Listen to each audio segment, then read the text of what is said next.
एक लग्जरियस और comfortable life के नाम पर उसने अपराध का दामन थाम लिया है।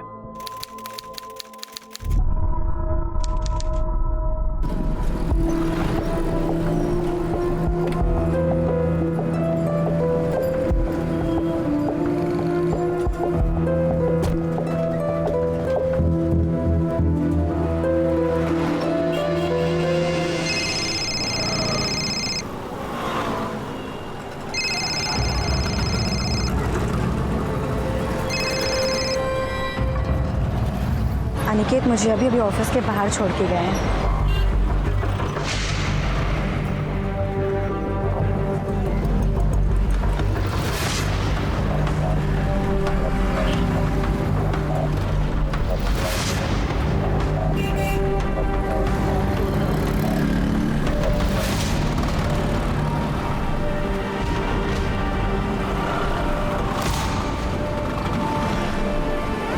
हेलो, पिछले 4 किलोमीटर से गाड़ी मुझे फॉलो कर रही है।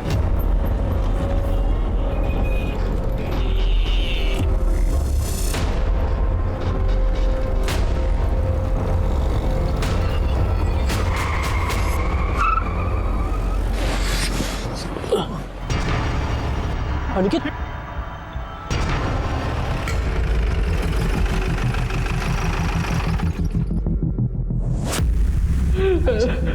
This way, sir.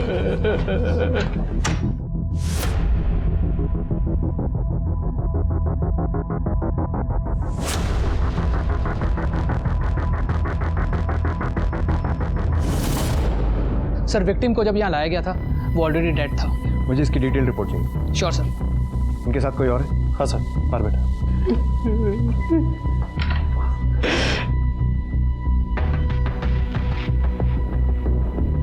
मैं इंस्पेक्टर राजन मलिक। आप इनके साथ थे? जी सर, मैं और अनिकेत दिल्ली जा रहे थे। आपका नाम? सफर मुखर्जी। सर, अनिकेत मेरा बेस्ट फ्रेंड था। आप दोनों दिल्ली क्यों जा रहे थे? सर, मैं और अनिकेत एक नया बिजनेस स्टार्ट करने वाले थे, उसी के लिए ऑफिस स्पेस देखने जा रहे थे। सर, मैंने, अनिकेत और उसकी वाइफ अमृता ने अभी लंच किया। उसके बाद हमने अमृता को ऑफिस ड्रॉप किया सर। अनिकेत! कहाँ है अनिकेत? नमन बोलो ना, अनिकेत को क्या हुआ? बोलो, क्या है वो? अनिकेत! अनिकेत! ये अनिकेत की वाइफ है? जी सर। अनिकेत! अनिकेत! उठिए ना! अनिकेत उठिए ना! क्या हो गया आपको? समझ क्या हुआ इनको? अनिकेत! अनिकेत! हमारे बीच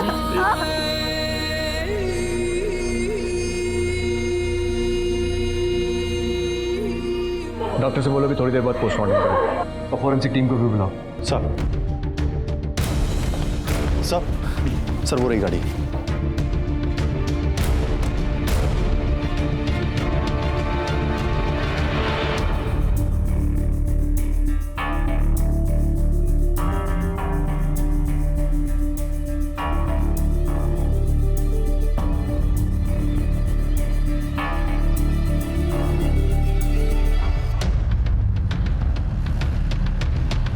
रोको।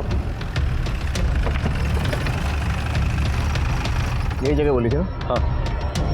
देखो चारों तरफ कुछ मिलता है तो।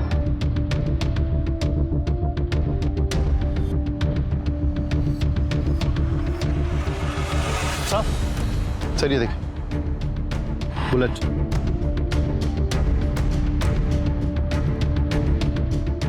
और सर ये देखिए,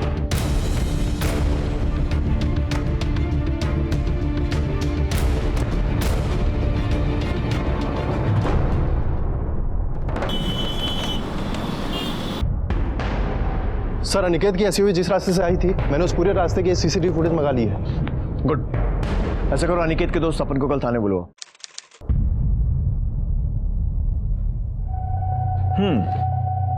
तो मतलब कई किलोमीटर तक एक गाड़ी तुम लोगों का पीछा करती है, पर तुम्हें इस बारे में कुछ नहीं पता।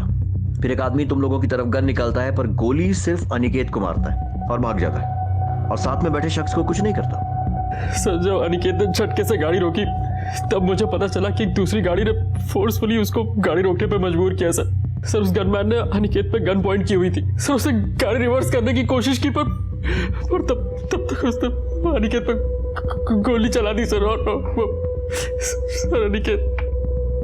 कमाल की बात है ना पंकज, हमने उस रूट का सीसीटीवी फुटेज चेक किया और उसमें क्लियर है कि वो कार बहुत देर से अनिकेत की एसयूवी का पीछा कर रही थी, और जिस तरीके से अनिकेत ने अपना रास्ता बदला उससे यह साफ है कि अनिकेत को भी पता चल गया था कि कोई उसका पीछा कर रहा है, और तुमने कुछ नहीं देखा। अनिकेत ने भी तुम्हें कुछ नहीं बताया। सर हो सकता है अनिकेत ने मुझसे कुछ कहा हो, पर मैं ही नहीं सुन पाया सर। असल में मैं, चलो ध्यान रखना अपना, ठीक है? आप भी ध्यान रखना। सर मैंने ईयरफोन्स लगाए हुए थे और सर अपने एक दोस्त से टेक्स्ट पे बात कर रहा था। सर हो सकता है अनिकेत ने मुझसे कुछ कहा हो, पर मुझे पता ही नहीं चला। और सर मैंने हुडी भी पहनी हुई थी, तो अनिकेत को भी पता नहीं चला होगा कि मैंने ईयरफोन्स लगाए हुए हैं। अच्छा, संगीत प्रेमी है, गुड। कौन सा गाना सुन रहे थे? सर मेरे फेवरेट सिंगर का लेटेस्ट एल्बम आया हुआ था सर, उसी का गाना सुन रहा था। मोबाइल है? सर क्या हुआ? लेकिन साउंड क्वालिटी चेक करनी है, ज्यादा कुछ नहीं। पता तो चले कि इतना क्या मजा आ रहा था गाना सुनने में कि आसपास ये सब घट गया और आप गाने में डूबे रहे। देखो देखो,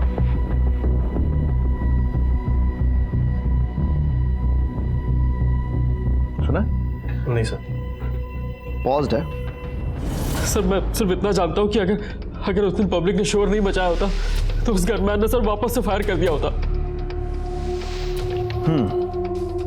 तो मतलब तुमने उस आदमी का चेहरा नहीं देखा? सर मैं आपको बता तो चुका हूँ कि उसने अपना चेहरा ढका हुआ था, और सर उसने हुडी भी पहनी हुई थी, जैसे तुमने पहनी थी कल।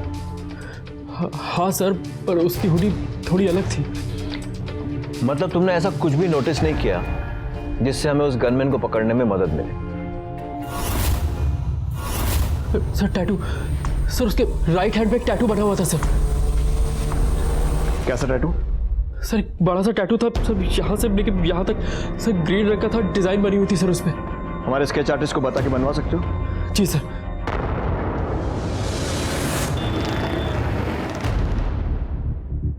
सर सपन ने कंफर्म किया है, गनमैन के हाथ में कुछ ऐसा ही टैटू बना हुआ था। और वो जो व्हाइट अकॉर गाड़ी जिसका सीसीटीवी में रजिस्ट्रेशन नंबर मिला था, उसके मालिक से कुछ पता चला? नहीं सर, अभी तक तो कुछ पता नहीं चला है, लेकिन जल्दी हम उस तक पहुंच जाएंगे। अनिकेत की फैमिली हिस्ट्री? सर अनिकेत के फादर मेरठ के जाने माने और रईस प्रॉपर्टी डीलर हैं, और सर ये भी पता चला है कि अनिकेत के पेरेंट अनिकेत और अमृता की शादी से खुश नहीं थे। क्यों? उन दोनों की फैमिली बराबरी की नहीं थी? नहीं सर, ऐसा कुछ नहीं है। सर अमृता के फादर भी जाने माने कॉलेज के लेक्चरर हैं, पैसे वाले हैं, और सर उन्होंने तो काफ़ी किताबें भी लिखी हैं। जब दोनों फैमिलीज बराबर की थी तो फिर प्रॉब्लम क्या थी अमृता से? सर दरअसल अमृता का पहले किसी के साथ अफेयर था, तो अनिकेत के पेरेंट्स को लगता था कि शादी के बाद भी अमृता का अफेयर चालू है, इसीलिए। जेलस एक्स लवर का एंगल अब समझ में आ रही है ना story? Excuse me sir. Hello, क्या? ठीक है, हम अभी आ रहे हैं। सर अनिकेत की लाश को लेकर काफी बवाल हो रहा है। मेरे बेटे की एक ही गलती थी कि इसने इस लड़के के साथ शादी की। अब मैं इसे हाथ भी लगाने नहीं दूंगी। ये क्या बकवास कर रही हैं आप? देखिए, अगर आपने अपना बेटा खोया है तो मेरी बेटी ने भी अपना पति खोया है। आपको मेरे बेटे के मर्डर के लिए इन्वेस्टिगेशन करने की जरूरत नहीं है। मुझे मालूम है मेरे बेटे का मर्डर किसने किया है। गिरफ्तार कर लो इसे, इसी ने मेरे बेटे का मर्डर करवाया है, ये इस कमीने सपन के साथ मिलकर। नहीं सर, ये झूठ बोल रहे हैं। सच बात तो ये कि इन लोगों ने मुझे अपने घर की बहू माना ही नहीं। ये लोग मुझसे नफरत करते हैं क्योंकि इनके बेटे ने मुझसे शादी करी थी। अरे तुझ जैसी औरत के साथ नफरत नहीं करेंगे तो और क्या करेंगे? हमें सब पता है कि तूने कहाँ का और किधर किधर गुल खिलाए हैं। अपनी रंगरलियों के लिए तूने मेरे बेटे की जान ले ली है। देखिए, जुबान संभाल कर बात कीजिए संदीप। बस बात हुआ। पूरे हॉस्पिटल को मछली मार्केट बना के रखा हुआ है आप लोगों ने, कम से कम उसकी तो इज्जत कर लो। अरे मैं कह रहा हूँ सर कि इसने ही मेरे बेटे को मारा है। इसका चक्कर चल रहा था। इन दोनों के अलावा किसी को नहीं पता था कि मेरा बेटा कहाँ जा रहा है। इन लोगों ने ही उन गुंडों को बताया होगा। देखिए मैम, किसी और को एक्सपर्ट कमेंट देना है? गुड। तो पूरी इज्जत के साथ अनिकेत का क्रियाक्रम कीजिए और उसका कत्ल किसने किया है यह पता लगाने की जिम्मेदारी हम पर छोड़ दीजिए। बॉडी लेकर जाओ।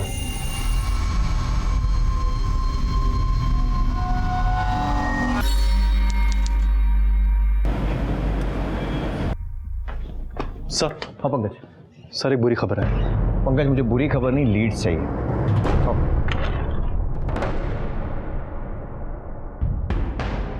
बोलो क्या बुरी खबर है? सर, जो कार अनिकेत के एसयूवी का पीछा कर रही थी उसका रजिस्ट्रेशन नंबर UP 14XX4400 फर्जी है सर। इस नंबर की कोई भी एक और कार रजिस्टर्ड नहीं है सर।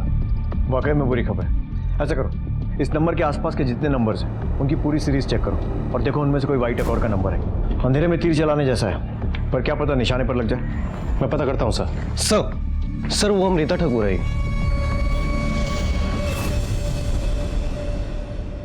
अब ठीक है। हम सॉरी जिस तरह से आपके सास ससुर ने आप पर इल्जाम लगाया कि आपने सपन के साथ मिलकर अनिकेत का कत्ल करवाया। बड़ी गलत बात है, क्योंकि असल में आपने सपन के साथ नहीं बल्कि अपने बॉयफ्रेंड के साथ मिलकर अनिकेत का कत्ल करवाया। क्या? ये क्या बकवास कर रहे हैं आप मेरे ऊपर ऐसे बेसलेस एलिगेशन कैसे लगा सकते हैं? बेसलेस छी, मतलब आपका कोई बॉयफ्रेंड नहीं है? है नहीं सर। था, मेरा बॉयफ्रेंड था। अनिकेत से पहले मेरी लाइफ में कोई और भी था, पर सर शादी से पहले मेरा उसके साथ ब्रेकअप हो चुका था और अनिकेत से शादी करने के बाद मैं बहुत खुश थी। वो मुझसे बहुत प्यार करते थे और मैं भी उनसे बहुत प्यार करती थी। इनफैक्ट मैं अभी भी उनसे प्यार करती हूँ और वो कहीं नहीं गए। वो मेरे लिए जिंदा है, मेरे पास है। ये सब होने के 34 दिन पहले मेरी शादी हुई थी सर। मेरी किस्मत इतनी बुरी कैसे हो सकती है? और सर बॉयफ्रेंड जैसा तो कुछ भी नहीं है सर। सच में? अमृता जी, ये मेरे पास कुछ कागज हैं जिन्हें हम CDR कहते हैं, कॉल डिटेल रिकॉर्ड्स। इनके हिसाब से जब आप अनिकेत और सपन के साथ लंच पर गई थी उसके जस्ट पहले आपने एक नंबर पर बात की थी और जब उन दोनों ने आपको ऑफिस ड्रॉप किया उसके बाद फिर से आपने उसी नंबर पर कॉल करके बात की। अब सवाल यह है कि आपने किससे बात की होगी? मुझे लगता है कि आपका बॉयफ्रेंड ही होगा। देखिए, अब या तो आप बता दीजिए, नहीं तो हम तो पता लगा ही लेंगे। हाँ सर, मैंने विक्रम से बात करी थी। विक्रम मेरा एक्स बॉयफ्रेंड। मुंबई में मैं और विक्रम साथ में ही पढ़ते थे और हमारा सीरियस अफेयर भी था, बट सर कुछ रीजंस की वजह से मेरा उसके साथ ब्रेकअप हो गया था और फिर मैं दिल्ली शिफ्ट हो गई थी। सर मैं मूव ऑन कर चुकी थी, पर विक्रम मुझे नहीं भूल पाया था। वो मुझे बार बार फोन करता था, यहाँ तक कि शादी के बाद भी। मैंने उसे बार बार समझाया कि मेरी शादी हो चुकी है, मुझे फोन मत करो, लेकिन उसने कहा कि वो अपनी जान दे देगा। और सर मैं डर गई थी, इसीलिए मैं उससे बात करती थी। मैंने उसे कई बार बोला कि मेरी लाइफ में उसके लिए कोई जगह नहीं है, पर वो सुनने को ही नहीं तैयार था सर। वो मुझे बार बार कॉल करता था। मैं हर तरीके से आपकी हेल्प करने को तैयार हूँ। प्लीज मेरे पति के कातिल को ढूंढिए और उन्हें कड़ी से कड़ी सजा दीजिए सर। चलिए, किसी बात में तुम्हारे ख्यालात मिलते हैं। मैं भी आपके पति के कातिल को कड़ी से कड़ी सजा दिलवाना चाहता हूँ। अच्छा, ये विक्रम मुंबई में कहाँ रहते हैं? पता नहीं सर, मैं तो 2 साल पहले यहाँ पे शिफ्ट हो गई थी। वो कहाँ रहता है मुझे उसका कोई आइडिया नहीं है।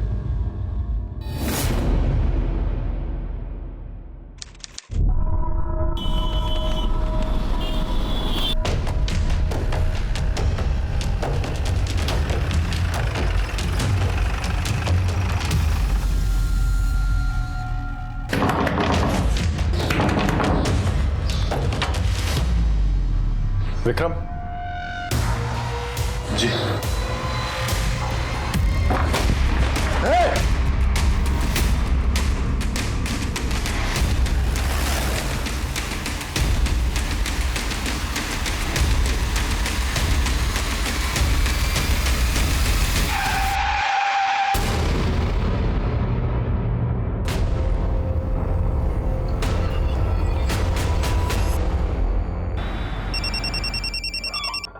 हाँ पंकज, बोलो। क्या? यस सर, विक्रम पिछले 1 हफ्ते से दिल्ली में ही था। मैंने उसे अरेस्ट कर लिया सर। बहुत दौड़ा है साले ने। गुड, लगता है केस जल्दी सॉल्व होने वाला है। लेकर आओ इस विक्रम को। तब तक मैं जरा अमृता मैडम को मीटिंग के लिए बुलाता हूँ। ठीक है सर।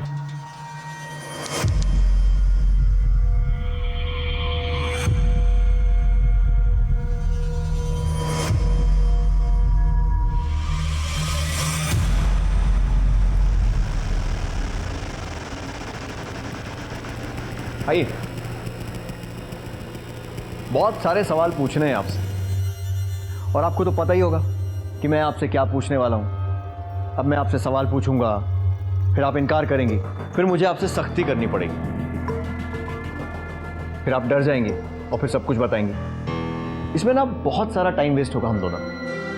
तो बेहतर है कि आप खुद ही मुझे सब कुछ बता दो। क्यों?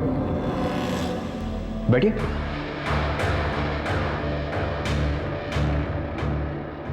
प्लीज। सर, मैं मानती हूँ कि मैंने आप लोग से छुपाया कि विक्रम यहाँ दिल्ली में था। एक्चुअली सर, विक्रम मुझसे मिलने के लिए बहुत डेस्परेट था। मैंने उसको बहुत बार समझाया, पर इसने मुझे धमकी दिया कि अगर मैं इससे नहीं मिलूंगी तो ये मेरे पति अनिकेत को सब कुछ बता देगा कि ये मुझसे आज भी प्यार करता है। सर, इसी रीजन की वजह से मैंने इसको हाँ बोल दिया, और अब लंच पर मिलने वाले थे, पर लास्ट मोमेंट पे अनिकेत का फोन आया और उन्होंने बोला कि वो मुझे और सपन को लंच पर लेके जाना चाहते हैं। सर, मैंने विक्रम को मना कर दिया और हम लंच पर चले गए। और लंच से लौटने वक्त उन्होंने मुझे ऑफिस के बाहर ड्रॉप कर दिया और फिर विक्रम ने मुझे कॉल किया।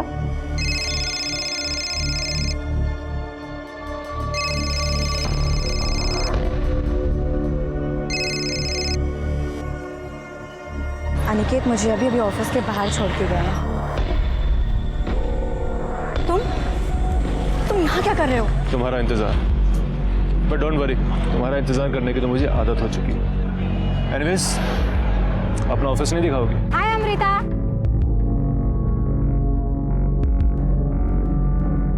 Meet my friend Vikram. Hi Vikram. Hi. Hi Vikram. Hello. मैं तो सोच रहा था कि मुंबई छोड़ के अमृता पता नहीं कहाँ काम कर रही है। कॉफी वॉफी नहीं पिलाओगे? ऑफ कोर्स यार, चलो चलो। तो विक्रम तुम्हारे साथ ऑफिस में था? जी, विक्रम मेरे साथ ही था। जब मुझे फोन आया कि सब लोग अनिकेत को हॉस्पिटल लेकर जा रहे हैं, विक्रम ने मुझसे कहा कि वो भी हॉस्पिटल चलना चाहता है, पर मैंने उसको मना कर दिया सर, बिकॉज आप तो जानते हैं मेरे इन-लॉज वो मेरे पर कैसे कैसे एलिगेशंस लगाते हैं। इसी वजह से मैंने किसी को नहीं बताया कि विक्रम यहाँ दिल्ली में है। पर आई डोंट नो कि ये बात सपन को कैसे पता चल गई। मैंने उसको रिक्वेस्ट किया कि ये बात वो किसी को भी ना बताए।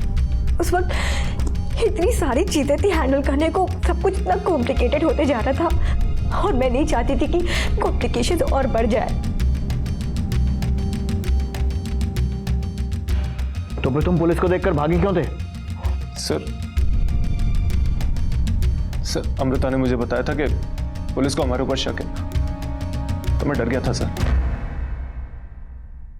पुलिस को अमृता और विक्रम पर शक था, लेकिन अमृता के ऑफिस में पता करने पर वहां के स्टाफ ने यही बताया कि विक्रम उस दिन उन सब के साथ ऑफिस में ही मौजूद था जब अनिकेत का कत्ल हुआ। पुलिस को लगा था कि वो ये केस जल्दी ही सुलझा लेंगे। पुलिस को एक जरा सी आस नजर आई थी, लेकिन वो भी गलत साबित हुई और फिर उन्हें उस वाइट गाड़ी का नंबर मिला था जो कि फर्जी था। यहां तक कि उसके आसपास की सीरीज के सभी नंबर खंगालने के बाद भी उनके हाथ सही नंबर नहीं आ रहा था। इंस्पेक्टर मलिक के कहने पर बाकी की टीम ने एनसीआर रीजन के रिकॉर्ड्स चेक करने शुरू किए और सीसीटीवी फुटेज और सपन के बयान के आधार पर पुलिस ने उस हत्यारे का हुलिया मीडिया में जारी किया, जिसमें खास तौर पर उस हत्यारे के टैटू को दिखाया गया और पुलिस ने हत्यारे की सूचना देने वाले को 5 लाख का इनाम देने का इश्तिहार भी निकलवाया। उन्हें उम्मीद थी कि इस तरह से जल्द ही कोई ना कोई उनके सामने जरूर आएगा, लेकिन जो उनके सामने आया वो एक बड़ी साजिश की तरफ इशारा कर रहा था। सर, हाँ पंकज, सर एक इन्फॉर्मेशन मिली है। कोई 5 लाख का इनाम क्लेम करने आया है क्या? नहीं सर, अनिकेत के कॉल रिकॉर्ड से कुछ मिला है। सर ये देखिए, अनिकेत ने आखिरी कॉल अपने फूफा जी ललित चौधरी को किया था, और सर ये ललित चौधरी उस दिन मॉर्ग में भी था। हाँ तो हो सकता है ऐसे ही कॉल किया हो। इसमें अलग क्या है? अलग है सर ये ललित और अनिकेत के पिता श्याम पहले बिजनेस पार्टनर्स थे। बाद में इन दोनों फैमिली में कट्टर दुश्मनी हो गई पिछले कई सालों से। और सर र्यूमर्स है कि इस ललित के बेटे अखिलेश ने एक धमकी दी थी कि वो पूरी ठाकुर फैमिली को खत्म कर देगा। चलो जरा इन फूफा जी से भी मिलते हैं, इनके कॉल रिकॉर्ड्स भी निकलवाओ, पता करें इन फूफा जी की नाराजगी का कारण।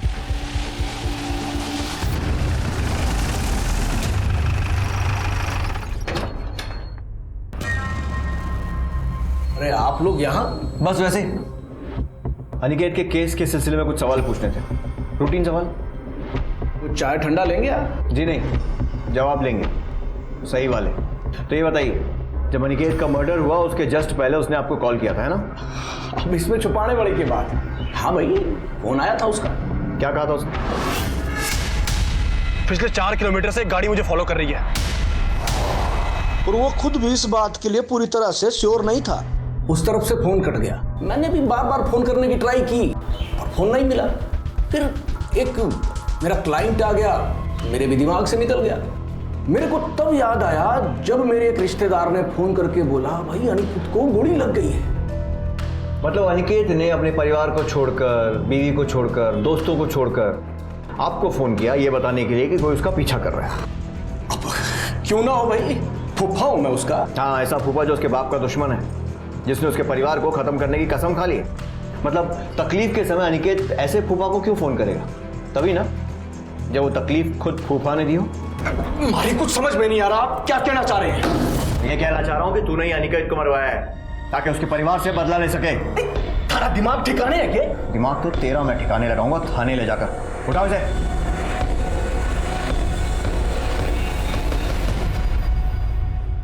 बहुत गलती कर रहे हैं। ये देख, ये नंबर जिस पर पिछले महीने तूने 2 बार बात की थी, किसका है? हजारों फोन करता हूं, अब किस किस को याद रखूंगा? मैं याद दिलाता हूं। बिरजू नाम है उसका, सुपारी लेता लोगों को मारने की। याद आया? हाँ, वो बिरजू को फोन किया था अनिकेत की सुपारी देने के लिए। अब क्या करता मैं? अनिकेत ने मेरे को धमकी दी थी कि पूरे परिवार को मार डालूंगा। मेरे को तो बड़ा गुस्सा आ रहा था, पागल हो गया था मैं। जैसे ही मारा गुस्सा शांत हुआ, मैंने मन बदल लिया। मन नहीं बदला है तो अपनी बात बदल रहा है। तू नहीं मरवाया ना अनिकेत को? नहीं सर, मैं सच कह रहा हूं। आप बिरजू को पूछ लो। अनिकेत को भी ऐसा ही गुस्सा आ रहा था, वो भी यही समझ रहा था कि मैंने गुंडे भेजे हैं। तभी तो गुस्से में उसने मेरे को फोन किया था। पिछले 4 किलोमीटर से एक गाड़ी मुझे फॉलो कर रही है। ये बकवास बंद कर अनिकेत, हैं? अरे मैं बोल रहा हूं ना, मैंने कोई आदमी ना भेजे हैं। मेरे पीछे गुंडे सिर्फ तू ही भेज सकता है, लेकिन एक बात याद रख, तुझे मारे बिना मैं मरूंगा नहीं, समझा? तू अपने इन पचड़ों में ना मारे को मत डाल। और वैसे भी तूने और तारे बाप ने जो है बड़े लोगों का उल्लू काटा है, तो उनमें से ही कोई होगा। अब भुगतो। तुझे तो मैं बाद में देखता हूं। उसके बाद अनिकेत का कोई फोन नहीं आया। जब तक हमारी इंक्वायरी पूरी नहीं हो जाती ना, शहर छोड़कर मत जाइयो। सर हमने काफी नंबर से मैच कराया, लेकिन एक कार का नंबर ऐसा मिला जो उस नंबर से काफी करीब है। और सर इस व्हाइट अकॉर्ड कार का नंबर है UP 14XX 4300, ना कि 4400। हो सकता है उन लोगों ने 300 का 400 कर दिया। Yes sir. और सर ये कार गाजियाबाद के रहने वाले किसी महेश त्रिपाठी के नाम पे रजिस्टर्ड है। महेश त्रिपाठी?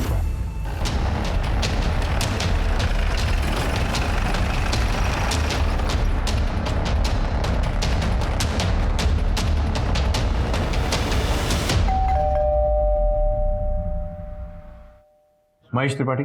जी हाँ। मैं इंस्पेक्टर मलिक। जी कहिए। व्हाइट अकॉर्ड गाड़ी नंबर UP 14XX 4300 आपकी है? जी मेरी थी, अभी नहीं मेरी। मतलब? सर मैंने 3 महीने पहले किसी को बेच दी। किसे? एक जवान सा लड़का था, शशि सिन्हा नाम था। शशि सिन्हा? उम्र क्या होगी इसकी? यही कोई 27-28 के आसपास होगी उम्र। गाड़ी के ट्रांसफर पेपर्स हैं आपके पास? हाँ है ना, अभी देता हूँ। एक और सस्पेक्ट ये लीजिए सर।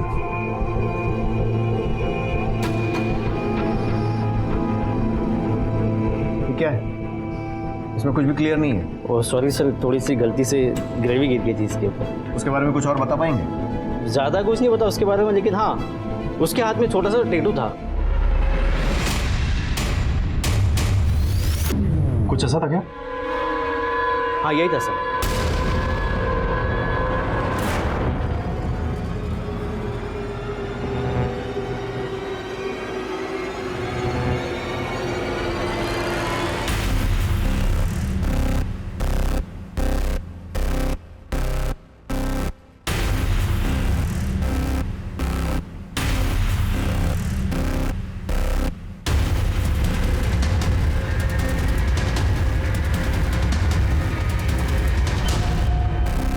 मैंने बोला था ना तेरे को। अरे हाँ यार, मुझे लगा था यहाँ कोई नहीं रहता है।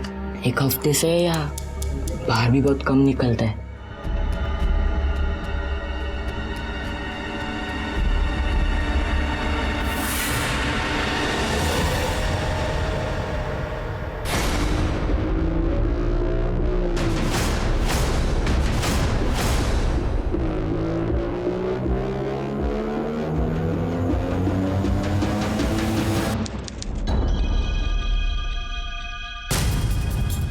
सर मर्डर के एक दिन बाद से ही शशि ने अपना फ़ोन स्विच ऑफ कर दिया है और अभी तक ऑन नहीं किया है सर। इसके घर तो किसी को नहीं भेजा ना अब तक? नहीं सर, अभी तक तो नहीं, लेकिन उसके आस पड़ोस में हमने इसके बारे में पूछताछ की है। सर इसके घर पे सिर्फ इसकी माँ रहती है और उसको खबर नहीं है कि हमारी नज़र उसके ऊपर है। फोन बंद करने से पहले शशि ने आखिरी कॉल किसको किया था?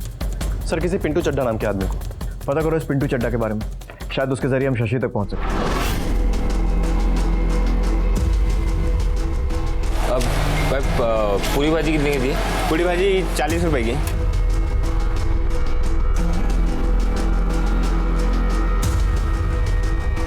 अब समोसे 10 रुपए का एक देना।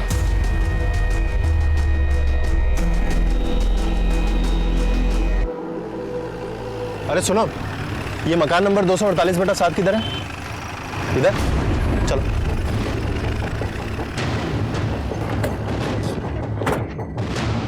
इस बार कोई गड़बड़ नहीं होनी चाहिए। ये पिंटू चड्ढा मुझे हर हालत में चाहिए। हो सकता है यही हमें शशि तक पहुंचाए। घर के पीछे वाले रास्ते पर भी नजर रखो, कहीं भागने की कोशिश न करें। सर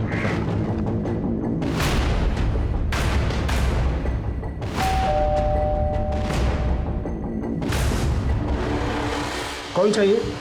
आप पिंटू चड्ढा?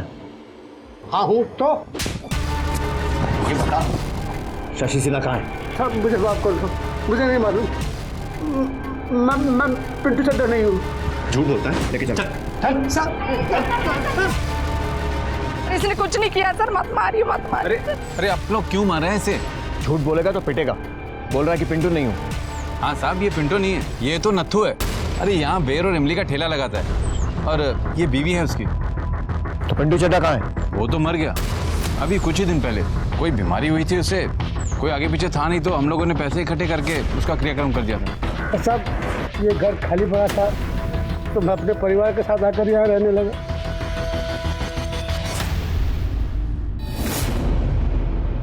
पुलिस को लगा था कि वो पिंटू के जरिए शशि सिन्हा तक पहुंच जाएंगे, लेकिन पिंटू की मौत के साथ वो उस आखिरी कड़ी को भी खो चुके थे। इस केस के दौरान पुलिस के सामने पहलू तो कई आए थे, लेकिन सभी गलत साबित हुए। लेकिन पुलिस शशि सिन्हा तक पहुंचने में कोई गलती नहीं करना चाहती थी, इसलिए इंस्पेक्टर मलिक ने मृत पिंटू चड्ढा के बारे में और पता करना शुरू किया। उन्हें पक्का यकीन था कि पिंटू चड्ढा के तार कहीं ना कहीं शशि से जरूर जुड़े थे। और वहीं दूसरी तरफ पुलिस 24 घंटे शशि की मां पर नजर रखे हुए थी।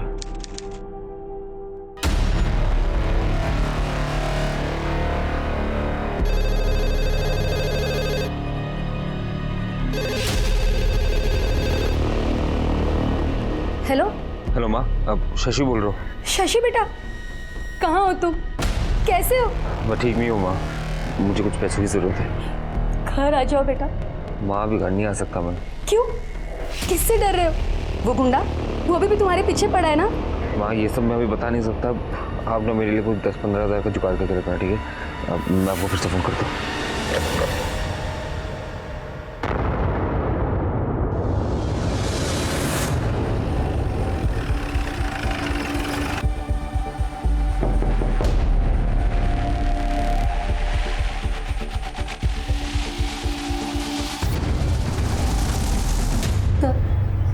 हमारा शशि जब बहुत छोटा था ना, तभी उसके पापा गुजर गए थे। उसके बाद भी वो बहुत मेहनत करता था, पढ़ाई में बहुत होशियार था। 12वीं में तो उसको 95% आए थे और 2014 में उसने BE करके सिविल इंजीनियर बना। पर सर उसे नौकरी नहीं करनी थी, उसे बहुत कम समय में बहुत सारा पैसा कमाना था, इसलिए रियल एस्टेट एजेंट बना वो।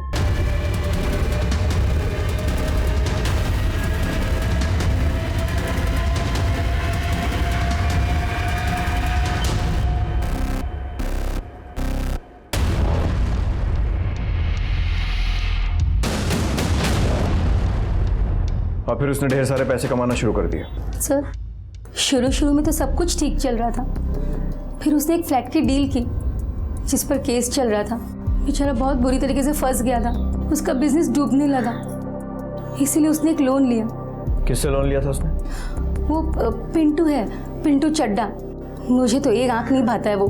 मेरा बेटा जब पैसा नहीं चुका पा रहा था, हर रोज घर पे आता था तकाजे के लिए। और एक दिन तो देख, अब बहुत हो गई तेरी बहानेबाजी। अब मुझे तेरे बहाने नहीं चाहिए, पैसे चाहिए, मेरे पैसे। अरे बोला ना दे दूंगा।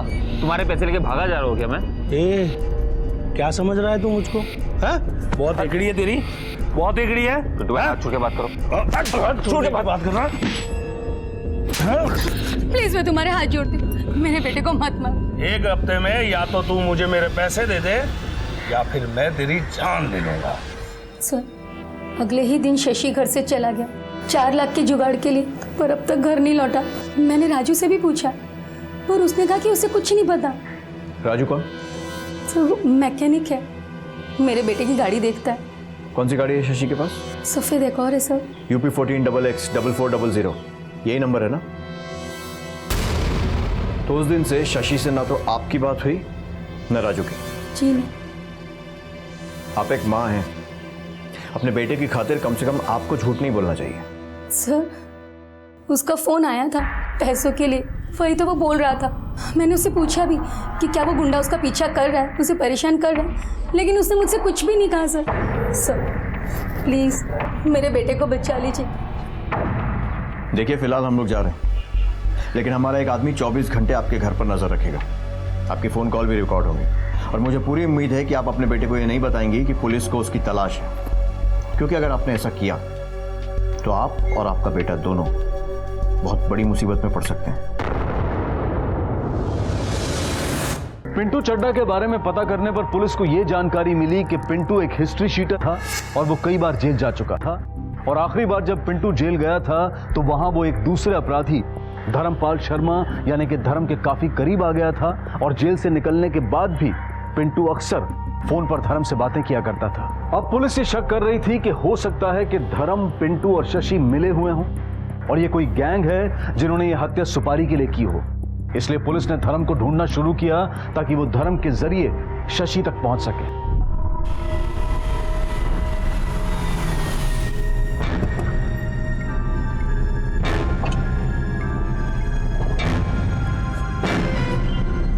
जा ऐश कर। क्या बात है धर्मपाजी, आप तो सच में धर्मात्मा बन गए। 100 का नोट दे दिए। अरे हम तो पैदाइशी धर्मात्मा है।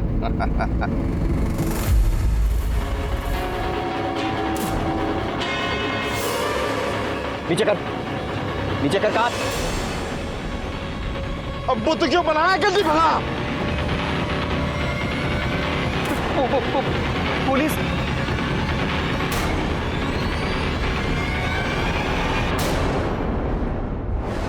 भाई लोग लाख बातें बना लें, ठुल्ला मामू बोल लें, पर पुलिस ना मुजरिमों तक पहुंच ही जाती है। अच्छी बात है ना? पर पता पुलिस की बुरी बात क्या है? मारती बहुत है। और हमारे पंकज को तो खास मजा आता है मुजरिमों को मारने में। तो मार खाने से बच जा और अनिकेत के मर्डर के बारे में सब कुछ सच सच बता दे। माता रानी दी सौ साहब, मैंने कुछ नहीं पता। हाँ साहब, जरूर है कि मैं चोरी की कारों का धंधा करता हूँ और ये चोरी की कारें खरीद के ये शराब माफिया और क्रिमिनल गैंग को बेचता हूँ। और पिंटू, उसका क्या लेना देना है इस सबसे? साहब जी, जब भी कोई क्लाइंट ये गड्डी वड्डी का ऑर्डर करता है तो वही सादा पिंटू यो गड्डी का जुगाड़ करता है। मतलब पिंटू तेरे लिए चोरी की गाड़ियां सप्लाई करता था? हाँ जी। आखिरी कौन सी गाड़ी का ऑर्डर दिया था तूने उसे? ਫਰਚੂਨ ਗੱਡੀ ਦਾ ਸਾਹਿਬ ਇੱਕ ਡਰਗ ਡੀਲਰ ਨੇ ਮੈਨੂੰ ਆਰਡਰ ਕੀਤਾ ਸੀ ਤੇ ਮੈਂ ਪਿੰਟੂ ਨੂੰ ਕਿਹਾ ਕਿ ਵੈਸੇ ਹੀ ਫਰਚੂਨ ਗੱਡੀ ਦਾ ਜੁਗਾੜ ਕਰਨ ਵਾਸਤੇ ਮੈਂ ਪੈਸੇ ਵੀ ਦਿੱਤੇ ਸਾਹਿਬ ਉਹਨੂੰ 6 ਲੱਖ ਰੁਪਏ। ਫਿਰ ਕੁਝ ਨਹੀਂ ਸਾਹਿਬ ਮੇਰਾ ਕੋਈ ਵਾਪਸ ਕੰਟੈਕਟ ਤੇ ਹੋਇਆ ਨਹੀਂ। ਮੈਂ ਸੋਚਿਆ ਕਿ ਉਹ ਗੱਡੀ ਦਾ ਜੁਗਾੜ ਕਰਨ ਵਾਸਤੇ ਲੱਗਿਆ ਹੋਇਆ ਹੈ ਫਿਰ ਮੈਨੂੰ ਕੱਲ ਹੀ ਪਤਾ ਚੱਲਿਆ ਕਿ मर गया हो। शशि सिन्हा को जानता है? नहीं जानता साहब, रब दी सो नहीं जानता।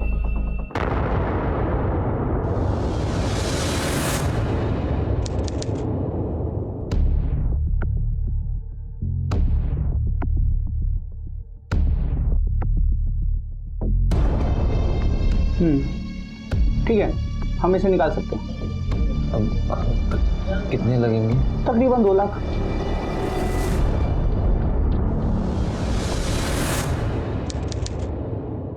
सर हमें शशि कॉल रिकॉर्ड से राजू मैकेनिक का नंबर मिल गया है। हमने शशि की मां से कंफर्म भी करा लिया है सर, और राजू के नंबर को सर्विलांस पे भी डाल दिया है। जैसे ही शशि राजू को फोन करेगा हमें पता चल जाएगा सर। गुड।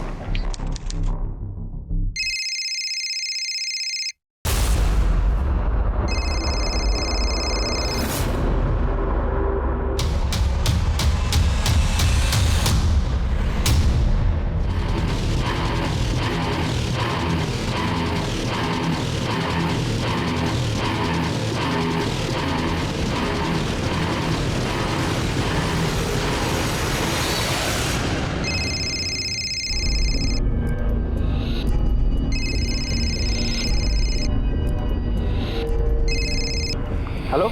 हाँ हेलो राजू, शशि बोल रहा हूँ। शशि, अरे कैसा है तू? मैं ठीक हूँ, तू कैसा है? अरे मेरी छोड़ तू अपनी बता ना, तू कैसा है? अरे राजू बहुत बुरी तरह फंस गया हो यार। अब मुझे मेरी गाड़ी बेचनी है, 2 लाख से ऊपर कुछ भी चलेगा। अच्छा ठीक है, तू घबरा मत, तू ना गाड़ी लेके सीधा मेरे पास आ जा। हाँ ठीक है चल बाय।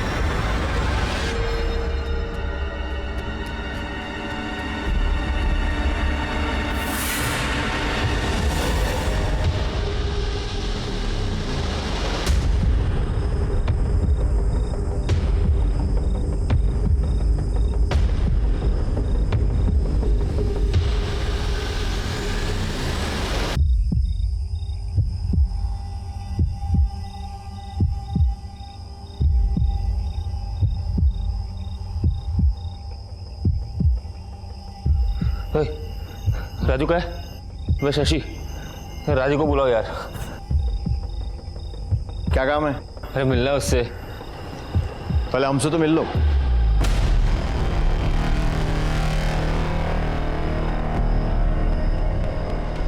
लेके चलो इसे। पिंटू के डर से हम घर से भागकर छिपते फिर रहे थे, लेकिन पिंटू को हमारे ठिकाने का पता चल गया। पिंटू भाई, मैं सोच रहा हूँ कि आज तुझे मार के तेरा किस्सा ही खत्म कर दूं। नहीं पिंटू भाई, लेकिन नहीं, मुझे लगता है कि तुझे एक चांस देना चाहिए। तुझ पे तरस आ रहा है मुझे, तो चल देता हूँ। तू मेरे लिए एक फॉर्च्यून एसयूवी कार लेकर आ जा, तो मैं ना तेरे 4 लाख रुपए और उसका सूद सब माफ कर दूंगा। फॉर्च्यून एसयूवी कहाँ से लेके आओ पिंटू भाई? कहाँ से लेके आओ? अरे चोरी कर ले। मुझे उसकी उधारी चुकानी थी और मेरे पास कोई चारा नहीं था, और मैं और राजू मैकेनिक उस दिन नोएडा में व्हाइट फॉर्च्यून एसयूवी ढूंढने निकल गए। हमें 1-2 एसयूवी मिली, पर वो व्हाइट नहीं थी। फिर हमें रेस्टोरेंट के बाहर अनिकेत की व्हाइट फॉर्च्यून देखी।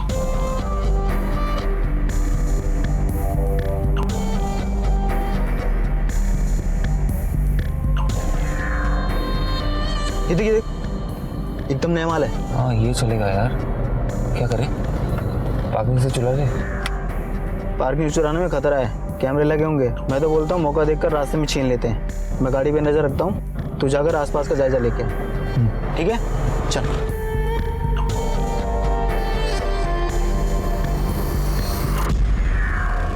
तो तू सही मौके की तलाश में बैठा था कि उसे मार कर एसयूवी चुरा ले। नहीं सर, हम उसे मारना नहीं चाहते थे सर। हम तो बस अपनी जान बचाने के लिए वो गाड़ी चुराना चाहते थे, ताकि हमारी लोन माफ हो जाए। और हमारा बैड लक भी देखिए ना सर, हमें अब जाके पता चला कि पिंटू मर चुका है। यही बात हमें पहले पता चल चुका होता तो पिंटू का डर हमारे सर पे नहीं होता। लेकर जाओ इन्हें। पुलिस के हाथ अनिकेत का असली कातिल लग चुका था। शशि को अपने किए हुए अपराध की सजा जरूर मिलेगी, लेकिन कुछ सवाल ऐसे हैं जो शायद कभी खत्म नहीं होंगे। आखिर वो ऐसी कौन सी चीज है जिसे पाने के लिए इंसान ना सिर्फ अपने भविष्य को दांव पर लगा देता है, बल्कि किसी मासूम की जिंदगी से खेलने से भी बाज नहीं आता। क्यों एक सुनहरे सपने के लालच में जानबूझकर इंसान अपराध की अंधेरी सुरंग में खोता चला जाता है? ऐसी महत्वाकांक्षा का क्या फायदा कि इंसान अपराध के दलदल में धंसता चला जाए। शशि सिन्हा एक इंजीनियर था। वो अगर चाहता तो बिजनेस के फेलियर के बाद भी एक अच्छी नौकरी करके अपना जीवन ठीक तरह से बिता सकता था। वो पिंटू का कर्जा भी उतार सकता था, लेकिन ये सब छोड़कर उसने एक ऐसा रास्ता अपनाया जो उसे अपराध की दुनिया तक ले गया। परिणाम की चिंता किए बिना शशि ने छलांग लगा दी और फिर मुंह के बल जा गिरा। उसकी एक गलती ने न सिर्फ उसकी जिंदगी बर्बाद कर दी, बल्कि कई और जिंदगी भी उजड़ गई। अमृता और अनिकेत के सारे सपने टूट गए। उनकी गलती बस इतनी सी थी कि शायद अनिकेत गलत वक्त पर गलत जगह पर था, या फिर गलत वक्त में वो सफेद गाड़ी गलत जगह पर थी। आसमान को छूने के सपने देखने में कोई बुराई नहीं है, लेकिन नींद से जागने के बाद इंसान अपने कदम जमीन पर ही रखता है, और जमीन को मजबूत बनाए बगैर आसमान में उड़ान नहीं भरी जा सकती। इसी विचार के साथ अब मैं अनूप सोनी आपसे विदा लेता हूं। फिर मुलाकात होगी अगले एपिसोड में एक और चौंका देने वाले केस के साथ। तब तक अपना और अपने परिवार का ख्याल रखें और देखते रहें क्राइम पेट्रोल सिटी क्राइम। सबक एक को सीन हम सबको।